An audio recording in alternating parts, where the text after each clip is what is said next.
इस कहानी में हमारा हीरो निकला है एक एडवेंचर पर जहां उसे 4 हेवनली मैजिक आइटम्स को ढूंढना है, वो भी 2 सातिर लोगों से पहले।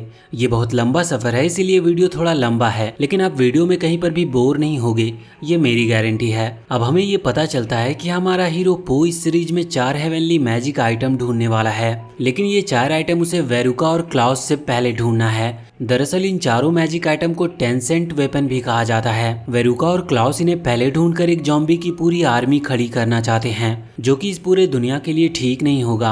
इसीलिए पो को अपनी 4 लोगों की टीम के साथ मिलकर उन चारों वेपन्स को ढूंढना है। अब कहानी की शुरुआत होती है इंडिया से, क्योंकि इस वक्त पो और उसकी फ्रेंड लुथेरा दोनों सबसे पहले इंडिया आए हुए थे। उन्हें खबर मिली थी कि इंडिया में रहने वाली रुक्मणी नाम की लेडी को पहले मैजिक आइटम का पता है। अब वो लोग आकर रुक्मणी से मिलते हैं। यहाँ पर पहले तो वो मार्केट में एंजॉय कर रहे थे। रुक्मणी उन्हें बताती है कि यहाँ पर उन 4 में से एक मैजिक आइटम है, लेकिन उस आइटम को ढूंढने से पहले उन्हें मास्टर्स पेंडेंट नाम की चीज ढूंढनी होगी। अब मार्केट में जब वो खाना खा रहे थे, उसी समय रुक्मणी मार्केट की बाकी चीजों को देखने के लिए चली जाती है। मार्केट में उसे एक एलिफेंट मिलता है। वो एलिफेंट थोड़ा घमंडी टाइप का था और उसने रुक्मणी को रोक लिया था, लेकिन पो जाकर उसे वहां से ले जाता है। अब पो, लुथेरा, रुक्मणी और पो के फादर पिंग चारों उस जगह पर जाते हैं जहाँ पर रुक्मणी पहले रहा करती थी, लेकिन अब ये जगह पूरी तरह से बदल चुकी थी। रुक्मणी हर एक चीज को देखती है, पर कोई भी चीज पहले जैसे नहीं बची थी। यहाँ तक कि वहाँ पर एक रेस्टोरेंट ओपन हो चुका था। यहाँ रुक्मणी अपनी हाइड आउट वाली जगह पर जाती है, इसका मतलब जहाँ वो अपनी चीजें रखा करती थी। वहाँ पर जाकर उस पेंडेंट को चेक करने लगती है, लेकिन वहाँ पर कुछ भी नहीं था। अब यहाँ पर पो को रुक्मणी पर थोड़ा थोड़ा डाउट होने लगता है कि कहीं वो उनसे झूठ तो नहीं बोल रही। लेकिन उसी दौरान रुक्मणी को अपनी एक बहुत पुरानी दोस्त दिया मिलती है। अब जब दिया उन्हें मिलती है तो वो बताती है कि सच में मास्टर पेंडेंट उसी के पास है। अगली सीन में हम देखते हैं कि रात का टाइम था।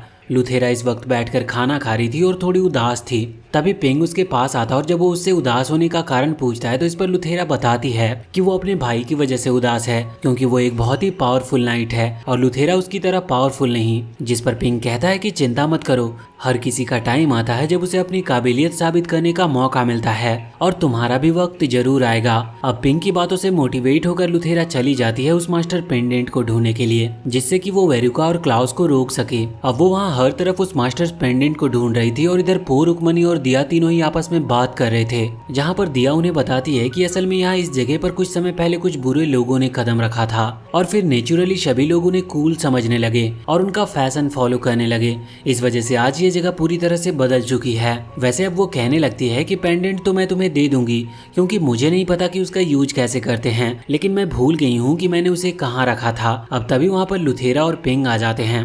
लुथेरा बताती है कि उसने ऑलरेडी उस मास्टर्स पेंडेंट को ढूंढ लिया है, और वो पेंडेंट दिखाते हुए कहती है कि यही है ना वो। जिस पर दिया कहती है कि ये तो नकली है, मगर लुथेरा को इस बात पर यकीन नहीं था। वो तुरंत ही वहाँ से भागती है और कहती है कि ठीक है, अगर ये नकली है तो मैं इसे फेंक दूंगी। लेकिन अब दिया भी उसे रोकने के लिए उसके पीछे पीछे जाने लगती है, और लास्ट में जब लुथेरा उसे फेंकने वाली होती है तो दिया उसे रोककर बताती है कि मैं इसे रुक्मणी को ही देना चाहती थी, लेकिन असल में मैंने कुछ भी झूठ नहीं बोला था, मैं तब से सच ही कह रही थी। इसमें कोई खास बात नहीं, क्योंकि ये नकली है, और जिस मास्टर्स पेंडेंट को तुम लोग ढूंढने आए हो वो असल में जेएस के पास है। और हमें यहाँ पर पता चलता है कि जेएस वही एलिफेंट है जिससे रुक्मणी वहाँ मार्केट में मिली थी। वैसे वो सभी वहाँ से चले जाते हैं। पो और लुथेरा भी उसी लेक के पास थे। लुथेरा अभी भी अपने भाई वाले बात से थोड़ा दुखी थी, लेकिन फिर वो अपने भाई के उस रूल्स वाली डायरी को निकालकर पानी में फेंक देती है, क्योंकि उसने फैसला कर लिया था कि वो अपनी जर्नी अपने रूल्स के हिसाब से तय करेगी, ना कि किसी और के हिसाब से।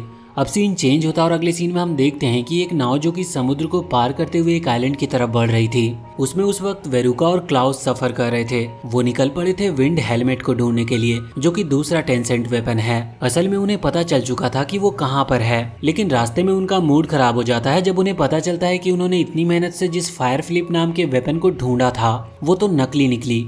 अब तभी अचानक से उनकी जहाज उड़ने लगती है और सामने एक आइलैंड की तरफ बढ़ने लगती है। वेरुका कहता है कि शायद ऐसा उस विंड हेलमेट की एनर्जी की वजह से हो रहा हो, और अब जैसे ही वहाँ पर वो जहाज पहुँचती है तो कुछ लुटेरे उनके ऊपर हमला कर देते हैं और उनका सारा सामान लेकर भाग जाते हैं। लेकिन अभी भी इन दोनों ने हार नहीं मानी थी। ये दोनों ही उन चोरों का पीछा करते हैं। रास्ते में उन्हें एक मेज मिलता है, उसका नाम माइकल था। मगर उसी वक्त फिर से सीन चेंज होकर वापस पो और बाकी सभी के पास आता है। वो सभी अभी खाना खा रहे थे। यहाँ पर दिया उन्हें बताती है कि जैस के घर पर एक पार्टी है। अभी उसने ये नहीं बताया था कि ये किस चीज की पार्टी है, पर दूर उस कमरे के बारे में बताती है जहाँ वो मास्टर्स पेंडेंट रखा हुआ है। इसीलिए उनका वहाँ पर बिना नजर में आए पहुँचना बहुत ही ज्यादा मुश्किल है। लेकिन कोशिश करे बिना वो लोग हार भी नहीं मान सकते थे। हम देखते हैं कि जिस दिन वो पार्टी थी उस दिन ये चारों अपना रूप बदलकर मेहमानों के साथ उस पार्टी में एंट्री लेते हैं। अंदर पहुंचने पर रुक्मणी बाकी तीनों को अपना प्लान समझाती है, जिसमें लुथेरा जयेश का ध्यान भटकाएगी और रुक्मणी इतने टाइम में उस कमरे की चाबी को गायब करेगी। यहाँ पिंक को भेज दिया था सब पर नजर रखने के लिए, जिससे कि अगर कोई भी खतरा आसपास दिखाई दे तो वो उन लोगों को चौकन्ना कर सके। वैसे सबसे सही काम पो का था, क्योंकि उसे बस पार्टी में रखा हुआ टेस्टी खाना खाना था। लेकिन हम देखते हैं कि उनका ये पूरा प्लान फेल हो जाता है, क्योंकि यहाँ ना ही लुथेरा जयेश का ध्यान ज्यादा देर तक भटका पाई थी और ना ही रुक्मणी का ध्यान चाबियों पर था। वो तो इस वक्त सभी मेहमानों की ज्वेलरी चुराने में लगी थी। अब जयेश वहाँ से अपनी उस जगह के अंदर जाने लगता है, जिस वजह से उनका आखिरी मौका भी खत्म होने वाला था। लेकिन सही वक्त पर लुथेरा जाकर फिर से जयेश का ध्यान भटकाने की कोशिश करती है और इतने में ही पो वहाँ पहुँचता है और चाबियां चुरा लेता है। अब इसके बाद वो वहाँ पहुंच चुका था सीधा उस कमरे के अंदर। असल में उसने अंदर आने से पहले उन स्नेक गार्ड्स को भी चकमा दे दिया था। यहाँ पर आकर वो सामने कुछ लेजर थ्रेड देखता है, जिसके बाद वो सावधानी से उस मास्टर्स पेंडेंट को लेने के लिए आगे बढ़ रहा था। वो सामने ही रखा था पर पो का हाथ वहां तक नहीं पहुंच पा रहा था। लेकिन तभी वहां पर पेंग आ जाता है, जो कि पो की मदद करता है और अपनी फादर की दी हुई चॉपस्टिक्स को पकड़ते हुए पो उस पेंडेंट को उठा लेता है। हम देखते हैं कि अब वो दोनों वहां कमरे से बाहर आ गए थे, लेकिन उसी दौरान सामने से जयेश अंदर आ जाता है। उसे कुछ भी खबर नहीं थी, लेकिन दिया पार्टी बदल लेती है और उसे सब कुछ सच बता देती है। वो सिर्फ ऐसा जयेश का भरोसा जीतने के लिए कर रही थी, क्योंकि ये कोई पार्टी नहीं बल्कि ये जयेश की वेडिंग थी और अभी उसकी शादी दिया की बेटी से होने वाली थी। अब यहाँ जयेश को जैसे ही सब कुछ पता चलता है तो वो तुरंत ही इन चारों को पकड़ लेता है और सीधा ही उन्हें एक कमरे के अंदर बंद करवा देता है। अब वो वहाँ बंद थे, लेकिन लुथेरा तभी वहाँ पर एक सीक्रेट दरवाजा ढूंढ लेती है और उन्हें निकलने का रास्ता मिल चुका था। मगर जयेश ने रुक्मणी को एक दूसरे कमरे में बंद किया था, पर रुक्मणी अभी बिल्कुल भी डरी नहीं थी। वो कह रही थी कि तुम सच में बहुत बड़े बेवकूफ हो जो तुम एक चोर की बेटी से शादी कर रहे हो। पर फिर जयेश बताता है कि बेवकूफ मैं नहीं बल्कि वो है, मैं तो बस उस रेस्टोरेंट को वहाँ से हटाना चाहता हूँ और इसके लिए मुझे वो रेस्टोरेंट अपने नाम करना होगा। मैं चाहता हूँ कि टाउन की सारी बिल्डिंग को तोड़ दूं और फिर अपनी मर्जी के हिसाब से यहाँ पर अपनी चीजें बनाऊं। अब अगले सीन में हम देखते हैं कि जब पो, पिंग और लुथेरा वहाँ से बाहर निकल कर आते हैं तो वो देखते हैं कि अब उन्हें सामने आकर लड़ना होगा, वरना बहुत देर हो जाएगी।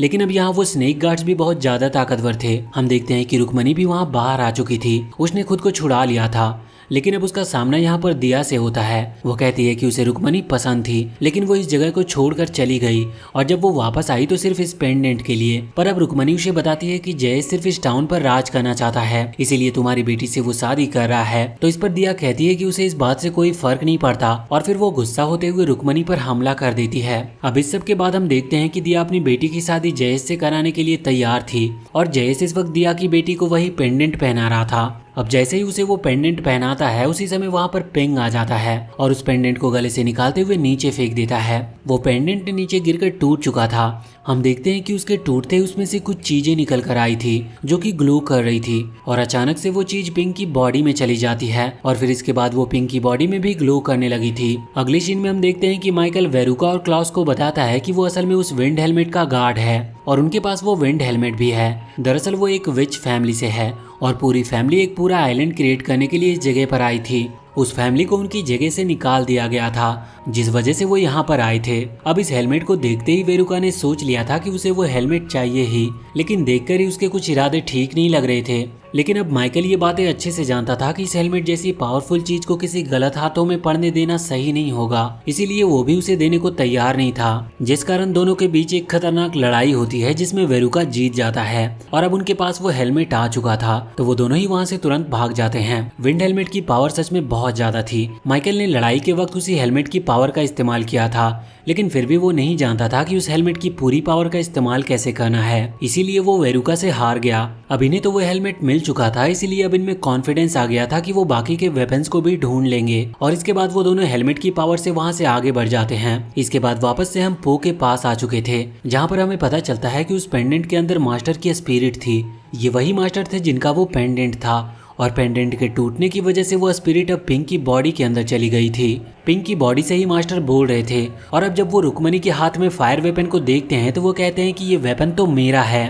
और ये तुम्हारे पास क्या कर रहा है, मुझे ये वापस दे दो। लेकिन रुक्मणी उसे वो देना नहीं चाहती थी। लेकिन अब पो अपने फादर से लड़ भी नहीं सकता था, इसीलिए वो लोग वहाँ से निकल जाते हैं। अब मास्टर को भी वो वेपन किसी भी कीमत पर चाहिए था, इसीलिए वो उस वेपन को उस टाउन के अंदर ढूंढ रहे थे और इसी चक्कर में वो जैस और उसके एक स्नेक गार्ड पर हमला भी करने वाले थे। मगर यहाँ पर जब पो, रुक्मणी और लुथेरा ये चीज देखते हैं तो फिर वो थोड़ा सोचकर एक प्लान तैयार करते हैं और अब प्लान के मुताबिक उन्हें एक नकली फायर विंग वेपन्स का पता मास्टर को बताना होगा, जिससे कि मास्टर उस वेपन के लिए पिंक की बॉडी को छोड़ दे और ये लोग पिंक को बचा सके। अब प्लान तो ठीक था, लेकिन मास्टर कुछ ज्यादा ही ताकतवर थे। यहाँ मास्टर का रास्ता सबसे पहले लुथेरा और रुक्मणी रोकते हैं, मगर मास्टर ने उन दोनों को बहुत ही ज्यादा आसानी से हरा दिया था। तभी वहाँ पर पो आ जाता है और वो मास्टर से कहता है कि आप उस पेंडेंट के अंदर क्या कर रहे थे। इस बात पर मास्टर की सोल कुछ देर के लिए रुक जाती है और फिर सभी को बताती है कि असल में उन्हें उस खास ट्रेजर की लोकेशन का पता है और वो उस पेंडेंट में इस राज को कई सालों से प्रोटेक्ट किए हुए थे, क्योंकि उनके अलावा कोई भी नहीं जानता कि वो ट्रेजर कहाँ पर है। इसीलिए वो किसी को भी ये बात नहीं बता सकते,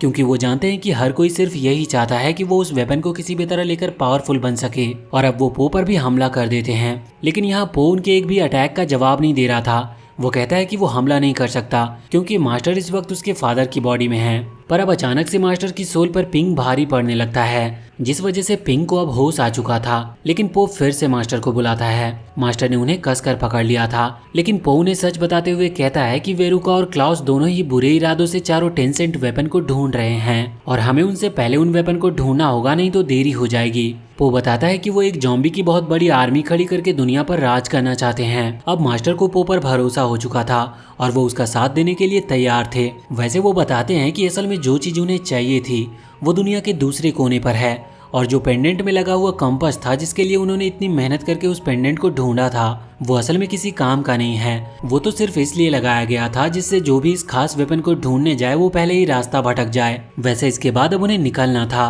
तभी एक अच्छे गुड बाय के तौर पर दिया पो और उसके साथियों को एक नाव देती है जिसमें वो समुद्र को पार कर सके। अब निकलने से पहले रुक्मणी को भी पता चलता है कि उसकी दोस्त बिल्कुल भी बदली नहीं है। असल में दिया ने अपनी बेटी की शादी जयेश से इसीलिए कराई थी, जिससे कि वो पूरा टाउन जो जयेश ने यहाँ पर आकर सभी से हथिया लिया था वो उन्हें वापस मिल सके। वैसे दिया चाहती थी कि उसकी दोस्त रुक्मणी उसके साथ वहीं पर रुक जाए, लेकिन रुक्मणी को तो अभी अपने सफर पर जाकर इस दुनिया को बचाना था, इसीलिए वो रुक नहीं सकती थी और उनका सफर अब चालू हो चुका था। उसी वक्त दूसरी तरफ हम देखते हैं कि उनके लिए एक नया खतरा पैदा हो रहा था। असल में कोलिन नाम का एक हंटर इस वक्त लुथेरा को ढूंढ रहा था और अभी कंफर्म ये नहीं पता कि वो हंटर है या कोई और। पर अब तभी उसे उसके इस सफर के लिए एक और साथी मिल जाता है। उसका नाम साइमन था और वो अभी पो की तलाश में था। अब वो दोनों ही उन्हें पकड़ना चाहते थे, इसीलिए वो आपस में हाथ मिला लेते हैं। अब इसके बाद हम पो के पास आते हैं, जहाँ वो सभी लोग आगे बढ़ते हुए एक आइलैंड के पास पहुंच चुके थे। पूरा रास्ता अभी मास्टर ने ही उन्हें बताया था। यहाँ पर कुछ फ्रॉग्स थे जो कि पो और उसके साथियों को पायरेट समझ लेते हैं, इसीलिए वो उनके ऊपर हमला करने वाले थे। लेकिन तभी मास्टर अपने फॉर्म में आकर उन्हें समझाते हैं कि नहीं, वो कोई पायरेट्स नहीं है। जिसके बाद एक फ्रॉग समझ चुके थे और वो जान चुके थे कि पो और उसके साथियों से उन्हें कोई खतरा नहीं। अब वो पो और उसके साथियों को घर ले जाते हैं, जहाँ पर वो लोग खाना खा रहे थे। वहाँ पर पेपे नाम का एक फ्रॉग था जो कि खाना खाते हुए बताता है कि उनके गांव में एक मॉन्स्टर हर रोज हमला करता है और उनकी फसल खराब कर देता है। अब उसकी बात सुनकर पो और उसके साथी डिसाइड करते हैं कि उन्हें कुछ करना होगा और उनकी मदद करनी होगी। इसके लिए उन्होंने एक ट्रैप बिछाया था और वैसे भी उनके साथ तो मास्टर है ही, तो उन्हें किसी भी चीज से डरने की जरूरत नहीं। लेकिन अब जब वहाँ उस मॉन्स्टर को देखते हैं तो उन्हें पता चलता है कि वो मॉन्स्टर असल में एक स्कॉर्पियन रोबोट है। अब उसे देखकर वो लोग डर गए थे, क्योंकि रोबोट लोहे के बने होते हैं, इसीलिए उनके अटैक रोबोट पर कोई असर नहीं कर सकते। तो अब स्ट्रेंथ तो कुछ काम आने वाली नहीं थी। और इसके बाद उन्हें पता चलता है कि स्पिरिचुअल पावर भी उनका कुछ काम नहीं आएगी, क्योंकि जब मास्टर अपनी पावर का इस्तेमाल कर रहे थे तो इसमें उस रोबोट को कोई फर्क नहीं पड़ रहा था। इसीलिए मास्टर की स्पिरिट वहाँ से गायब हो जाती और अब पिंग अपने असली फॉर्म में आ चुका था। अब वो रोबोट उनके पीछे पड़ा हुआ था, इसीलिए ये लोग समझदारी से वहाँ से भागना ही सही समझते हैं। रास्ते में पेपे ने उन्हें बचा लिया था, लेकिन उन्हें अभी भी किसी तरह से उस रोबोट को रोकना था। यहाँ पता चलता है कि पेपे और उसके साथियों ने एक ट्रैप बिछाया है। अब ये लोग किसी तरह से उस रोबोट को उस डायरेक्शन में ले जाते हैं जहाँ पर एक बड़ा सा गड्ढा था, जिस वजह से वो रोबोट उसी गड्ढे के अंदर गिर जाता है। मगर फिर इन्हें पता चलता है कि असल में उस रोबोट को कोई कंट्रोल कर रहा था, जो कि अब भाग चुका है। और तभी वहाँ पर बहुत सारे रोबोट आ जाते हैं। ये लोग डर गए थे कि अब इन सभी का मुकाबला वो कैसे करेंगे।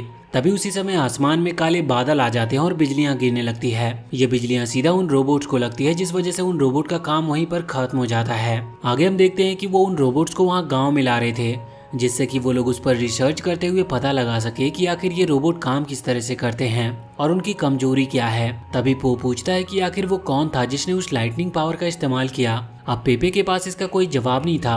वो बताता है कि जब भी उनके गांव वालों को जरूरत होती है तो कोई आता है और उनकी मदद करता है, इसीलिए वो लोग उसे गार्डियन कहकर बुलाते हैं। अब पेपे तो वहाँ से चला गया था, मगर फिर पो और उसके दोस्त प्लान करते हैं कि उन्हें उस प्रोटेक्टर को ढूंढना होगा, क्योंकि जिस वेपन की तलाश में वो वहाँ पर आए थे असल में उस तरह की लाइटनिंग पावर उसी वेपन से कंट्रोल हो सकती है। उन्होंने एक रोबोट को उठा लिया था और अब वो उस बड़ी से पहाड़ी से उस रोबोट को नीचे गिराते हैं और ऐसा एक्ट करते हैं जैसे कि उनके पीछे वो रोबोट सच में पड़ा हो। जिसके बाद प्रोटेक्टर ये देखते हुए वहाँ पर सच में आ जाता है, लेकिन जब उन्हें पता चलता है कि ये सब एक नाटक था तो वो इन पर ही हमला कर देता है।